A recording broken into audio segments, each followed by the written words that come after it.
예, 우리 같이 인사 나누겠습니다. 일주일 동안 수고하셨습니다. 은혜 받고 돌아갑시다. 예, 이 시간에는 창세기 32장 1절부터 2절까지 읽었습니다. 은혜 받을 말씀의 제목은 마하나임의 하나님입니다. 마하나임의 하나님. 오늘 본문을 보면 야곱이 20년 동안 외삼촌 라반의 집이 있는 하란에서 객지 생활을 하다가 이제 20년 만에 고향인 가나안으로 돌아오는 장면이 나옵니다. 지난 20년 동안 얼마나 고향으로 돌아오고 싶었겠습니까? 저는 경기도 가평 현리에서 34개월 동안 군복무를 했는데 제대하고 돌아오던 그때 느낌이 다 생각은 안 나는데 하여튼 지금도 잊어버릴 수가 없어요. 너무 좋은 거예요. 그러니 20년 만에 고향으로 돌아오는 야곱의 발걸음이 얼마나 가벼웠겠습니까? 아마 날아갈 것 같았을 겁니다. 그런데 이렇게 가슴 벅찬 기쁨과 기대감을 안고 고향으로 돌아오던 야곱이 고향에 거의 다 도착했을 때 근심과 걱정의 구름이 끼기 시작합니다. 자, 본문 7절 말씀 보겠습니다. 시작. 야곱이 심히 두렵고 답답하여 자기와 함께한 동행자와 양과 소와 낙타를 두 떼로 나누고, 여기 보면 야곱에게 심히 두렵고 답답한 일이 생겼다 그랬습니다. 저는 이 본문에 나오는 야곱을 보면서 참 이런 게 인생이 아닌가 그런 생각을 해봐요. 어려운 문제 겨우 하나 해결했다 싶으면 또 다른 고비가 찾아오고, 걱정거리를 하나 겨우 해결했다 싶으면 그거보다 더 큰 걱정거리가 찾아오는 게 인생인 것 같습니다. 그러면 도대체 뭐가 야곱으로 하여금 이렇게 심히 두렵게 만들었을까? 또 답답하게 만들었을까? 따지고 보면 자업자득입니다. 20년 전에 자기가 아주 비열한 방법으로 형 에서의 장자권과 아버지 이삭에게서 받는 축복을 가로채는 바람에 형 에서가 화가 몹시 많이 났어요. 그래서 형의 분노가 가라앉을 때까지 잠깐만 피해 있겠다고 외삼촌 라반의 집이 있는 하란으로 도망을 갔는데 어느덧 20년이 지난 거예요. 그래서 20년 만에 고향으로 돌아오면서 형 에서가 있는 곳으로 말하자면 첩자죠. 사람을 먼저 보냈더니 그가 돌아와서 하는 말이 형 에서가 400명의 용병을 거느리고 오고 있다는 거예요. 여러분, 야곱은 똑똑한 사람입니다. 이 머리가 잘 돌아가는 야곱이 자기 형 에서가 400명의 용병을 거느리고 오고 있는 게 무슨 뜻인지 알죠. 자기 형이 자기를 환영하러 오는 거라면 뭐하러 용병을 400명이나 거느리고 오겠습니까? 이건 분명히 형 에서가 아직도 화가 풀리지 않아서 자기를 죽이러 온다는 뜻이에요. 그래서 야곱이 심히 두렵고 답답했습니다. 자, 보세요. 야곱은 분명히 하나님을 믿는 사람입니다. 그죠? 하나님을 믿는 사람임에도 불구하고 심지어는 자기 아버지와 형까지 속이고 사기쳤어요. 그죠? 하나님을 믿는 사람인데, 하나님을 믿는 사람임에도 불구하고 남에게 상처 주고 살았어요. 문제를 일으키면서 살았어요. 그 때문에 안 해도 되는 고생을 하는 이 야곱을 보면서 저는요, 자주자주 이 야곱에게서 제 자신의 모습을 봅니다. 그래서 야곱을 보면 한편으로는 참 한심하면서도 또 다른 한편으로는 안쓰러워요. 안쓰러워요. 그렇지만 그런 야곱이 어려운 상황을 만났을 때 문제를 해결해 나가는 방식을 가만히 보면 그래도 야곱은 하나님을 믿는 사람이다. 이걸 알 수 있습니다. 지금 야곱이 이 심히 두렵고 답답한 상황을 어떻게 풀어갑니까? 본문 7절로 8절을 보니까 처음에는 저와 여러분하고 똑같아요. 인간적인 조치를 먼저 취합니다. 같이 읽겠습니다. 시작. 야곱이 심히 두렵고 답답하여 자기와 함께한 동행자와 양과 소와 낙타를 두 떼로 나누고 이르되 에서가 와서 한 떼를 치면 남은 한 떼는 피하리라 하고, 이렇게 야곱이 일단 자기가 취할 수 있는 방법, 인간적인 조치를 취한 다음에 그 다음에 구절을 보니까 어떻게 합니까? 시작. 야곱이 또 이르되 내 조부 아브라함의 하나님, 내 아버지 이삭의 하나님 여호와여. 이렇게 부르고 간절하게 기도를 합니다. 이 야곱이 위기를 만나니까 기도를 해요. 저는 우리 새소망교회라고 하는 이 지상교회 공동체가 결코 성격이 좋은 사람들만 모이는 교회라고 생각하지 않습니다. 또 완벽한 사람들만 모이는 공동체라고도 생각하지 않아요. 또 남들보다 특별히 더 윤리적이고 도덕적인 사람들만 모이는 모임이라고도 생각하지 않습니다. 그러면 도대체 우리 새소망교회 공동체와 세상의 공동체가 다른 게 뭐예요? 한 가지가 있습니다. 새소망교회 공동체는 하나님을 찾아요. 하나님을 불러요. 하나님을 신뢰합니다. 이것이 없으면 세상의 공동체와 다를 게 없어요. 세상 사람들은요, 위기를 만나도 급해서 하나님을 부를 수는 있지만 근본적으로 하나님을 신뢰하지 못하니까 자기 자신을 맡기지 못해요. 자, 야곱이 위기를 만났을 때 물론 자기의 꾀와 자기의 수단과 자기의 방법을 의지하기도 하지만 어땠습니까? 하나님을 찾잖아요. 이게 달라요. 하나님을 찾아요. 이것이 바로 우리가 야곱과 비슷한 부분이고 우리 새소망교회 공동체가 세상의 공동체와 다른 부분이에요.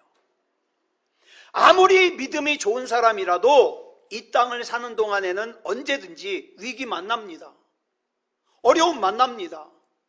내가 교회 다녔는데, 내가 예수 믿었는데 왜 나에게 이런 일이 일어나냐고 그렇게 묻지 마세요. 만날 수 있어요. 그러면 이 세상에서의 삶에 있어서 기도란 뭐냐? 기도는 하나님으로부터 방독면을 얻어 쓰는 거예요. 방독면 아시죠? 방독면. 군에 입대해서 훈련을 받을 때 제일 힘든 훈련 중에 하나가 뭐냐? 화생방 훈련입니다. 우리 예배당만한 공간에다가 깜깜해요. 예배당만한 공간에다가 다 막아놓고 문도 철문이에요. 못 열고 나가게. 그리고 나서는 훈련병들 쭉 세워놓고 앞에 조교들 쫙 서 있고 요만한 깡통에다가 우리 마이신 같이 생겼어요. 꼭 마이신 같이 생겼어요. CS 캡슐이라는 그 캡슐을 갖다가 막 불 붙여가지고 거기다 놓으면요, 거기서 막 연기가 나오는데 이 연기는요 어때요? 막 맵고 따갑고 아주 고통스러워요. 그래가지고 막 콜록거리면서 눈물, 콧물, 막 침 다 나와야 돼요. 자, 그런데 아주 얄미운 조교가 있죠. 이것도 못 참느냐고 엎드려 뻗치라고 기합을 줍니다. 그러면 앞에 훈련병들이 와가지고 눈물, 콧물, 침 다 흘린 바닥에서 이리 굴르고 저리 굴르고, 이게 화생방 훈련이에요. 자, 그러면 여러분 질문 하나 드릴게요. 이 훈련병들과 조교들의 결정적인 차이점이 뭡니까? 조교들이 폐활량이 더 좋죠? 예? 조교들이 인내심이 더 있죠? 아니요. 차이가 뭐냐? 조교들은 방독면을 썼어요. 방독면을. 그런데 저 훈련 받을 때 훈련병 하나가 참다 못해가지고 조교의 방독면을 뺏었었어요. 걔 때문에 얼마나 기합을 더 받았는지. 이 사람이 이게 고통스러우면 미쳐버려요. 그러니까 막 조교 방독면을 뺏어가지고 조교도 콜록거리고, 걔는 훈련 끝날 때까지 두고두고 그 조교한테 혼났어요. 자, 오늘 우리는 예수님을 믿는 사람이든지 예수님을 믿지 않는 사람이든지 인생을 살면서 고난이라고 하는 독가스를 만납니다.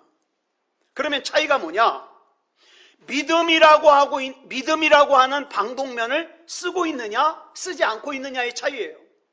고린도후서 4장 7절을 보면 이렇게 말씀하고 있습니다. 시작. 우리가 이 보배를 질그릇에 가졌으니 이는 심히 큰 능력은 하나님께 있고 우리에게 있지 아니함을 알게 하려 함이라. 자, 어떤 사람이 기도합니까?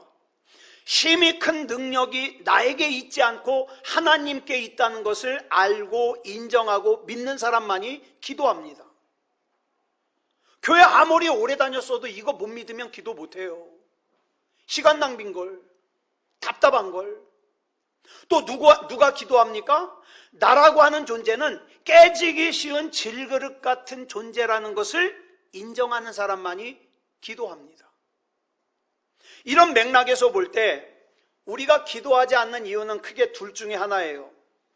혹시 여러분 중에 기도 안 하시는 분이 있다면 나는 둘 중에 어느 케이스에 해당하는가 한번 점검해 보시기 바랍니다. 첫째로는 무지해서 기도하지 않습니다. 좀 심하게 말해서 영적으로 무식해요. 그러면 기도 안 해요. 기도야말로 내 영혼에 있어서 방독면과 비교할 수 없을 정도로 중요하고 좋은 거라는 사실을 모르니까 기도 안 해요. 예수님도 안 불러요. 그리고 두 번째로는 교만해서 기도하지 않습니다. 자기가 지금 가지고 있는 힘, 지금 자기가 가지고 있는 것이 여유가 있어서 괜찮다고 생각하는 거예요. 이 정도는 견딜 수 있다고 생각하는 거예요. 다시 말해서 자기 능력의 원천이 지금 자기가 가지고 있는 것에 있다고 생각하기 때문에 기도하지 않아요. 왜? 기도하는 것은 무의미하다고 생각하니까. 그렇지만 여러분, 내가 가지고 있는 그 소중한 것이 아무것도 아니라는 사실을 깨닫는 시간이 생각보다 빨리 옵니다. 생각보다. 그렇다면 어떤 사람이 겸손한 사람이고 어떤 사람이 교만한 사람입니까? 뭐 좀 하라 그러면 아휴 저 같은 게 뭘요? 이렇게 대답하는 사람이 겸손한 사람이 아니에요. 어떤 사람이 진짜 겸손한 사람이냐? 하나님이 아니면 안 되는 사람. 그래서 기도하는 사람이 진짜 겸손한 사람이에요. 입으로 아무리 겸손한 척 말을 해도 하나님을 찾지 않으면, 그래서 기도하지 않으면 교만한 사람입니다. 그래서 하나님께서 이사야 51장 12절에서 이렇게 말씀하셔요. 시작. 이르시되 너희를 위로하는 자는 나 곧 나이니라. 너는 어떠한 자이기에 죽을 사람을 두려워하며 풀같이 될 사람의 아들을 두려워하느냐. 이걸 새번역 성경이 좀 더 쉽게 번역하고 있어요. 시작. 너희를 위로하는 이는 나, 바로 내가 아니냐. 그런데 죽을 인간을 두려워하며 한갓 풀에 지나지 않는 사람의 아들을 두려워하는 너는 누구냐. 여러분, 진짜 능력의 공급원은 우리 하나님이신데, 그렇기 때문에 우리가 진짜 바라봐야 될 분은 우리 하나님이신데, 여러분 한번 생각해 보세요. 오늘 이 자리에 앉아 있는 저와 여러분 가운데 앞으로 30년 뒤에, 40년 뒤에 이 세상에 남아있을 수 있는 분 누가 있습니까? 요즘에 저희 장모님이 자꾸 저 국민연금 들으라 그래서 이제 들었어요. 이제 가입을 했어요.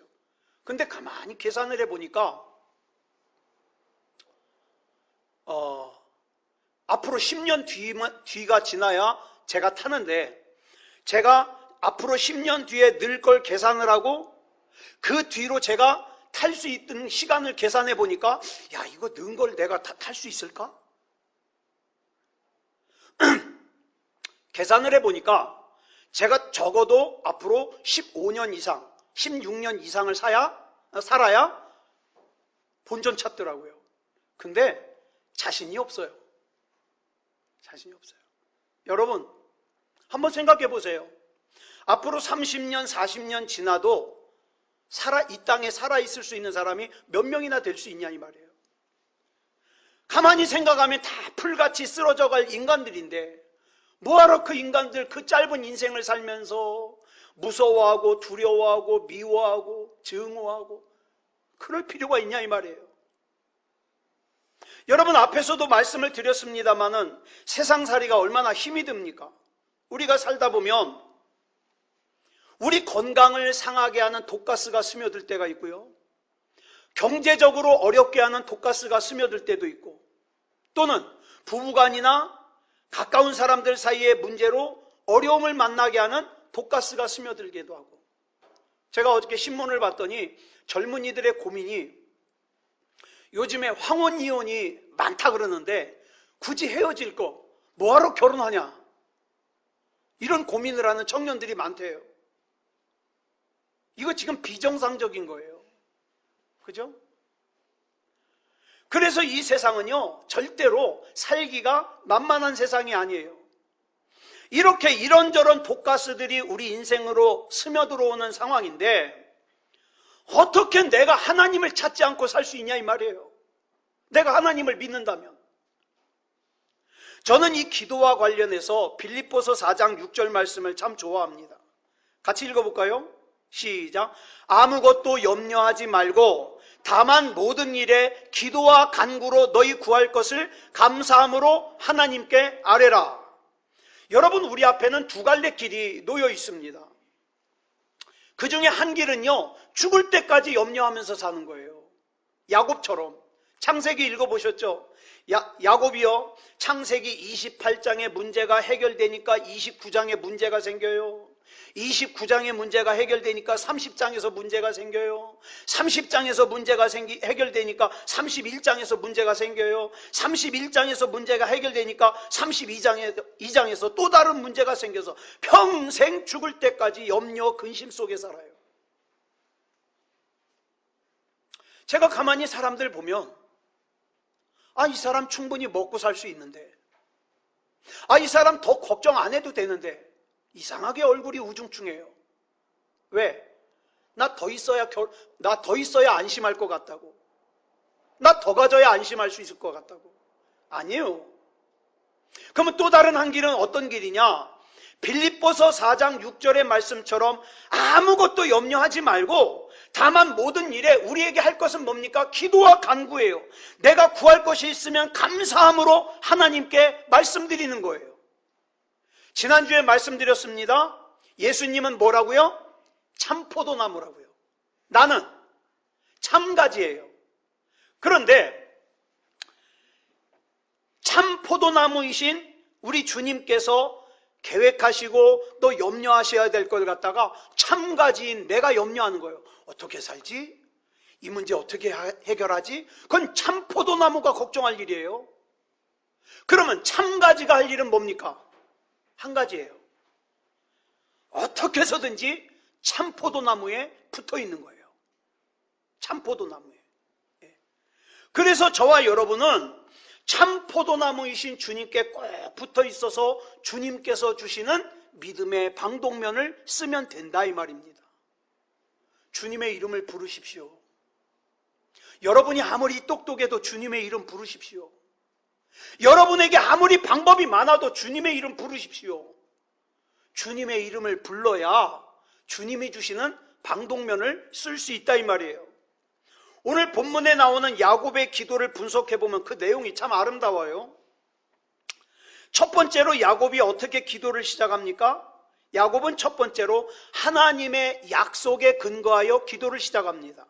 본문 9절 하반절 보겠습니다. 시작. 주께서 전에 내게 명하시기를 내 고향 내 족속에게로 돌아가라. 내가 내게 은혜를 베풀리라 하셨나이다. 이걸 표준 세번역 성경으로 보니까 이렇게 번역하고 있어요. 시작. 고향 친족에게로 돌아가면 은혜를 베푸시겠다고 저에게 약속하신 주님. 야곱은 하나님의 약속을 근거로 기도를 시작합니다. 우리의 기도는 하나님의 하나님 되심, 하나님의 존귀하심을 걸고 기도하는 거예요. 하나님, 성경에 이렇게 약속하셨지 않습니까? 내가 오늘도 이 약속의 말씀을 붙들고 기도합니다. 이게 기도예요. 이게 기도. 그러니까 교회를 아무리 오래 다녔어도 성경을 전혀 읽지 않은 사람은 하나님의 약속이 뭔지를 모르니까 하나님께 떼를 쓰고 싶어도 뭐 붙들고 근거로 떼를 쓸 근거가 있어야죠. 그러나 성경을 읽으면 성경 안에는 주옥 같은 하나님의 약속들이 있어요. 그러면 그 약속의 말씀을 근거로 자식이 아버지에게 떼를 쓰듯이, 아빠, 성경에 이렇게 약속하셨죠? 아빠는 약속을 반드시 지키는 분이죠? 그러니까 내 기도를 들어주실 줄 믿습니다. 이러고 기도하는 거예요. 여러분, 성경에서 아바 아버지라고 보셨죠? 그 아바가 아빠예요. 여러분, 성경에 나오는 믿음의 인물도 아빠라고 부르잖아요. 아빠, 나에게 이렇게 약속하셨잖아요. 나 약해요. 맞아요. 나 질그릇 같아요.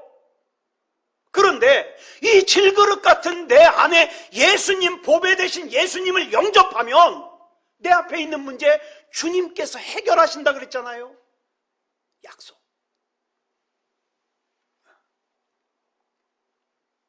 그래서 그 약속을 근거로 기도합니다. 그리고 두 번째로 야곱이 어떻게 기도합니까? 야곱은요, 자기가 원하는 것을 구하기 전에 먼저 하나님께서 자기에게 그동안 베풀어 주신 것을 감사하면서 감격하면서 고백하는 기도를 드립니다. 자, 본문 10절 보겠습니다. 시작. 나는 주께서 주의 종에게 베푸신 모든 은총과 모든 진실하심을 조금도 감당할 수 없사오나 내가 내 지팡이만 가지고 이 요단을 건넜더니 지금은 두 때나 이루었나이다. 이미 창세기 28장에서 야곱이 야반도주가 뭐예요? 밤에 몰래 도망가는 거예요. 야반도주를 하는데 왜 야반도주 합니까? 아버지와 형에게 사기를 치고 형이 무서워서 야반도주를 해요. 그러다가 베델이라는 곳에서 하나님을 만나죠. 자, 그런데 보세요. 그때의 야곱의 모습이 자랑스러운 모습이에요? 부끄러운 모습이에요? 자기 아버지와 형에게 사기치고 도망가는 게 무슨 자랑스러워요? 부끄러운 모습이에요. 그 부끄러운 자기를 그 창세기 28장에서 하나님께서 버리셨어도 아무 할 말이 없는데 오히려 하나님께서 지키시고 인도해 주셔서 오늘 이렇게 풍성하게 두 때나 이루게 하셨다는 감사의 기도예요. 이 모든 것이 전적으로 하나님의 은혜라는 감사의 기도입니다. 저와 여러분도 하나님께서 나에게 복을 주시기를 기대한다면 과거에 이미 나에게 주신 은혜를 먼저 감사하시기 바랍니다. 나에게 하나님이 믿어지는 믿음을 주신 거, 나에게 이 지혜를 주신 거, 나에게 사랑하는 가족을 주신 거, 먼저 내게 주신 복을 세워보라고요. 야곱의 기도를 보면 자기가 진짜 하고 싶은 기도는 본문 11절에 나와요. 같이 읽겠습니다. 시작. 내가 주께 간구하오니 내 형의 손에서 에서의 손에서 나를 건져내시옵소서. 내가 그를 두려워함은 그가 와서 나와 내 처자들을 칠까 겁이 나기 때문이니이다. 그러면서 또다시 야곱은 하나님의 약속을 근거로 댑니다. 본문 12절 시작. 주께서 말씀하시기를 내가 반드시 네게 은혜를 베풀어 내 씨로 바다에 셀 수 없는 모래와 같이 많게 하리라 하셨나이다. 여기 보니까 하나님께서 자기에게 약속하시기를 은혜를 베풀어서 자손이 바다에 셀 수 없는 많은 모래와 같이 번성하게 해 주신다 그랬는데 하나님, 여기서 내가 내 형 에서에게 맞아 죽으면 그 약속이 안 이루어지잖아요. 그러니까 그 약속 기억하시고 형 에서에게 맞아 죽지 않게 해 주십시오. 그 기도예요. 자, 그런데요, 이렇게 기도를 강조하는 것도 필요하고 야곱이 기도하는 모습도 아름답지만 진짜 중요한 게 오늘 본문에 나와요. 오늘 본문을 보면 야곱을 인도하시는 하나님의 손길이 나와요. 자, 오늘 본문 1절, 2절 같이 읽겠습니다. 시작.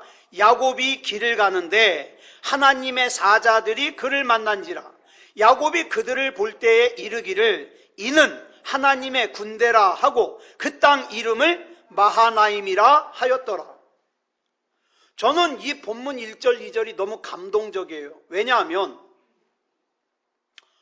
어려움을 만난 야곱이 하나님께 그 어려움의 문제를 기도하기도 전에 이미 하나님께서 앞서 일하시더라 이 말이에요. 여러분 성경 보셨죠? 잘 보세요. 에서가 400명의 용병을 이끌고 오는 그 내용을 기록한 내용이 어디 나와요? 이 뒤에 나와요. 본문 6절 이하에 나와요. 그래가지고 야곱이 본격적으로 무릎을 꿇고 기도하기 시작한 것이 본문 9절 이하에 나와요. 그런데 성경을 보니까 우리 하나님은 야곱이 구하기도 전에, 야복강가에서 기도하기도 전에 본문 1절부터 벌써 일하셔요. 여러분, 우리가 물론 어려움을 만나면 기도해야 합니다. 그러나 이거 기억하세요. 긍휼이 풍성하신 우리 하나님은 우리가 구하기도 전에 우리의 필요를 이미 아시고 채워주시는 좋으신 분이에요. 그래서 본문 2절을 보니까 야곱이 그곳 이름을 뭐라고 부르냐? 마하나임이라고 불러요. 그런데 여러분, 이 마하나임이라는 이름에는요, 두 가지 중요한 의미가 담겨져 있어요. 첫째로는 어떤 의미가 있느냐? 보호하시는 하나님이라는 의미가 담겨져 있어요. 자, 마하나임이라는 이 단어의 뜻이 뭐냐면 두 개의 진영, 또 두 개의 부대라는 뜻이에요. 야곱이 본문 1절에서 뭘 보았길래 그곳 이름을 두 개의 진영 또는 두 개의 부대라고 지었을까요? 제가 찾아봤더니 어떤 성경학자는 이 마하나임이 앞뒤에서 하나님의 사자가 보호했다 그래서 그렇게 졌다 그러고, 어떤 성경학자는 좌우에서 보호했기 때문에 그렇게 졌다 그래요. 그런데 제가 성경을 보니까 본문 10절에서 야곱이 하나님께 이렇게 기도합니다. 시작. 나는 주께서 주의 종에게 베푸신 모든 은총과 모든 진실하심을 조금도 감당할 수 없사오나 내가 내 지팡이만 가지고 이 요단을 건넜더니 지금은 두 때나 이루었나이다. 그러면서 야곱이 잔머리를 쓰기를 두 그룹으로 나눠서 따로 보내죠. 왜? 형 에서가 한 그룹을 공격하면 나머지 한 그룹이라도 살게 하려고. 그죠? 그런데 하나님께서 하나님의 사자를 두 부대를 보내셨어요. 야곱이 두 부대 보내달라고 기도한 거 아니에요. 기도하기 전에 이미 두 부대를 보내셔서 뭘 보호하신 거예요? 두 떼를 보호하신 거예요. 두 떼를. 어쨌든 확실한 것은 하나님께서 야곱을 인도하시고 보호해 주셨다는 사실이에요. 그 앞장에 있는 창세기 31장을 보면 야곱의 외삼촌 라반이 그 20년 동안 부려먹었던 자기 조카 야곱이 몰래 고향으로 야반도주를 또 한 걸 알고 식구들을 데리고 도망간 걸 알고 가만히 보니까 자기 집에 우상인, 집안의 우상인 드라빔이 없어진 거예요. 그래서 야곱이 훔쳐간 줄 알고 쫓아갑니다. 여러분, 이거는 우상의 의미 말고 또 중요한 의미가 있어요. 그게 뭐냐? 이 드라빔을 가진 사람은요, 나중에 라반이 죽었을 때 그 집의 모든 재산을 상속할 수 있는 권한이 주어지는 거예요. 그러니까 큰일 난 거예요. 자기 재산 전부 야곱에게 뺏기게 생긴 거예요. 그래가지고 7일 길을 쫓아갑니다. 이거 잡히면 그냥 죽일 거야. 노발대발해가지고. 그런데 그 여정에서, 그 야곱을 쫓아가는 과정에서 하나님께서 라반에게 현몽해요. 꿈에 나타나요. 창세기 31장 24절을 보니까 이렇게 말씀하셔요. 시작. 밤에 하나님이 아람 사람 라반에게 현몽하여 이르시되 너는 삼가 야곱에게 선악간에 말하지 말라 하셨더라. 한마디로 말해서 야곱을 건드리지 말라 이 뜻이에요. 근데 이상해요. 그전에도 라반이 지난 20년 동안 10번이나 계약을 바꿔가면서 야곱을 갖다가 착취했거든요. 근데 그때는 하나님께서 라반에게 제동을 걸지 않으셨어요. 그렇다면 창세기 31장에서 야곱을 지키시는 하나님이 왜 지난 20년 동안에는 라반에게 너 야곱에게 그러지 마라 제동을 걸지 않으셨을까요? 그 이유를 우리가 알아야 돼요. 그때는요, 그 고난이 야곱에게 필요했기 때문입니다. 간사한 야곱, 남을 잘 속이는 야곱, 심지어는 자기 아버지와 형까지 사기쳐먹는 이 야곱이 자기보다 더 심한 라반 외삼촌을 만나가지고 20년 동안 당하고 나니까 어떻게 해요? 고쳐먹잖아요. 그래서 야곱이 더 악해지지 않게 하려고 다듬기 위해서 내버려 둔 거예요. 그런데 창세기 31장에서 라반이 격분해가지고 야곱을 잡으러 가는 순간에는 하나님께서 야곱을 건드리지 못하도록 라반에게 제동을 거셨습니다. 왜 그랬을까요? 이제는 라반이 야곱을 괴롭히는 것이 더 이상 불필요한 거예요. 사랑하는 여러분, 기억하세요. 내가 지금 받는 훈련, 내가 지금 받는 연단이 불필요하면 하나님이 제동 거셔요. 그러기 위해서는 내 삶 속에서 하나님은 하나님답게 섬겨야 됩니다. 안 그러면요, 같은 훈련 또 받아요. 제동이 걸리질 않아요. 그 다음에 이 마하나임이 품고 있는 두 번째 또 중요한 뜻이 있어요. 뭐냐? 현실을 도피하지 못하도록 이끄시는 하나님이에요. 하나님께서 하나님의 군대를 두 부대나 야곱에게 보내신 것은 야곱을 보호하시는 의미도 있지만 또 하나의 의미가 있어요. 야곱이 거기서 다른 길로 도망가지 못하도록 막으시는 거예요. 창세기 32장에서 야곱의 상황과 20년 전의 야곱의 상황은 참 비슷합니다. 20년 전에도 화가 난 형 에서에게 맞아 죽을까봐 도망갔잖아요. 그런데 20년 전에 도망가다가 베델에서 잠을 자고 있는 야곱을 하나님께서 만나주셨어요. 그런데 오늘 본문에서는 고향으로 돌아가는 야곱을 만나주십니다. 이 모든 상황이 20년 전과 참 비슷한데 결정적으로 다른 게 한 가지가 있어요. 뭐가 다르냐? 20년 전에는 현실의 두려움을 피해서 도망가는 야곱이었습니다. 그런데 오늘 본문은 아무리 현실이 어려워도, 아무리 현실이 고통스러워도, 아무리 현실이 두려워도 도망가지 않습니다. 야곱이 왜 도망가지 않았을까요? 마하나임의 하나님께서 야곱으로 하여금 현실에서 도망가지 못하도록 막으셨기 때문이에요. 하나님의 사람은 하나님의 일을 하다가 어려움 만날 수 있습니다. 어리석은 사람이 자꾸 이런 투정하는 거예요. 아니, 내가 하나님의 일을 하는데 왜 이렇게 힘들어요? 하나님의 일이니까 힘들어요. 왜? 공중에 권세 잡은 마귀가 가만 놔두겠습니까? 하나님의 사람이 하나님의 일을 하다가 어려운 일을 만났을 때 왜 이렇게 하나님의 일을 하는데 힘드냐고 투정하지 말고 하나님을 불러야죠. 그래, 너무너무 힘들어서 도망을 가고 싶어도 하나님의 군대가 막으시면 도망갈 수가 없어요. 도망갈 수가 없어요. 그렇다면 이렇게 마하나임의 하나님을 만난 야곱은 마땅히 어떻게 해야 했습니까? 여러분, 하나님의 사자를 한 사람만 만나도 얼마나 든든해요. 얼마나 힘이 돼요. 위로가 돼요. 그런데 여기서 야곱이 만난 건 두 부대나 돼요. 두 부대.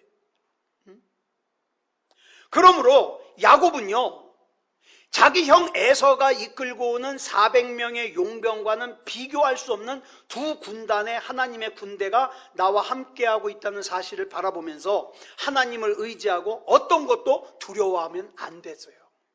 그죠? 그냥 야곱은 그 하나님의 은혜 가운데로 들어가기만 하면 돼요. 근데 이렇게 하나님의 은혜와 하나님의 인도하심을 믿기만 하면 되는데 오늘 본문을 보면 야곱에게 있어서 치명적인 문제가 드러납니다. 야곱은 분명히 마하나임의 하나님을 만났음에도 불구하고 하나님을 전혀 의지를 하질 않아요. 놀라울 정도예요. 하나님께 아무것도 부탁하지도 않아요. 만약 여러분께서 하나님의 군대가 한 군단도 아니고 두 부대를 만났다면 여러분은 어떻게 했겠어요? 하나님의 부대네? 그러고 그냥 지나갔겠습니까? 저 같으면, 여러분은 모르겠어요. 저 같으면 호들갑을 떨었을 거예요. 어찌할 줄 모르고 기뻐서, 감격해서, 즐거워서, 감사해서, 눈물을 흘려가면서 호들갑을 떨었을 거예요. 정상적인 그리스도인이라면 하나님의 군대를 만난 후에 절대 그냥 있을 수 없어요. 그런데 야곱은 오늘 본문에서 두 부대나 되는 하나님의 천사들을 만나고도 별다른 반응이 없어요. 이거 하나 반응해요. 줄친 것만. 시작. 그 땅 이름을 마하나임이라 하였더라. 끝. 그러더니 창세기 33장 10절에서 형 에서를 만나고는 어떻게 합니까? 호들갑을 떨어요. 시작. 내가 형님의 얼굴을 배운즉 하나님의 얼굴을 본 것 같사오며 호들갑을 떨어요. 그런데 바로 이 모습이 많은 경우에 하나님의 은혜를 구하기보다 세상에서의 은혜를 찾고 있는 우리의 모습이더라 이 말이에요. 저와 여러분은 하나님께 반응하면서 살았으면 좋겠습니다. 하나님께 감사하면서 살았으면 좋겠습니다. 하나님께 감동하면서 살았으면 좋겠습니다. 하나님의 은혜에 기뻐하면서 호들갑 좀 떨자고요. 뭐가 그렇게 점잖아? 이 인간이 은혜를 받았는지 능력을 받았는지 도저히 알 길이 없잖아요. 너무 점잖으니까. 스펄전이라고 하는 영국의 목사님이요, 이런 말씀을 하셨어요. 촛불을 보고 감사하면 하나님은 전등을 주시고, 전등을 보고 감사하면 하나님은 달빛을 주시고, 달빛을 보고 감사하면 하나님은 햇빛을 주시고, 햇빛을 보고 감사하면 하나님은 밝은 천국을 주신다. 근데 촛불을 보고 얌전하면 끝. 그죠? 사랑하는 여러분, 우리 옆 사람에게 인사 좀 할까요? 우리 호들갑 좀 떱시다. 뭐가 그렇게 점잖아? 그죠? 아무쪼록 이렇게 하나님께 감사로 반응하면서 사는 하나님의 백성이기를 그리스도 예수님의 이름으로 축복합니다. 기도하겠습니다. 사랑의 아버지 하나님, 감사합니다.